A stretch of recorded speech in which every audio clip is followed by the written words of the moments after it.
ಇದು ನಿಖರ ವಸ್ತುನಿಷ್ಠ ಸುದ್ದಿ.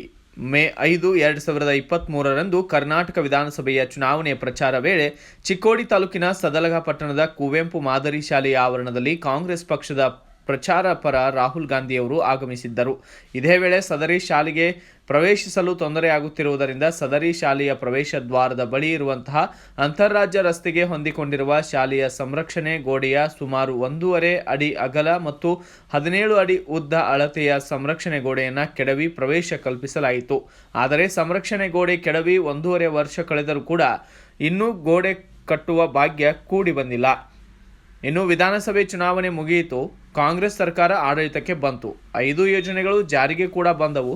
ಆದರೆ ಈ 5 ಯೋಜನೆಗಳ ಸಂಕಲ್ಪ ಹೊತ್ತು ಮತದಾರರಿಗೆ ಅರಿವು ಮೂಡಿಸಲು ಕೈಗೊಂಡ ರಾಹುಲ್ ಗಾಂಧಿಯವರ ಪ್ರಚಾರಕ್ಕೆ ತೊಂದರೆ ಆಗಬಾರದೆಂಬ ಉದ್ದೇಶದಿಂದ ಕೆಡವಿದ ಈ ಶತಮಾನೋತ್ಸವ ಶಾಲೆಯ ಆವರಣದ ಗೋಡೆ ಮಾತ್ರ ಇನ್ನೂ ಕಟ್ಟದೆ ಅಪೂರ್ಣವಾಗಿಯೇ ಉಳಿದಂತಾಗಿದೆ.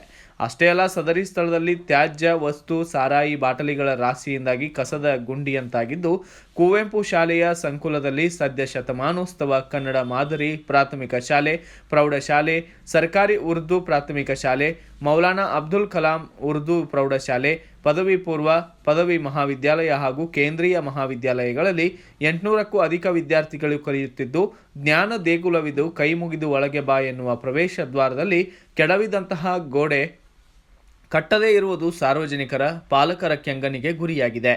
Bureau report, Mahavira Chinchane, BV5 news Kannada, Nippani.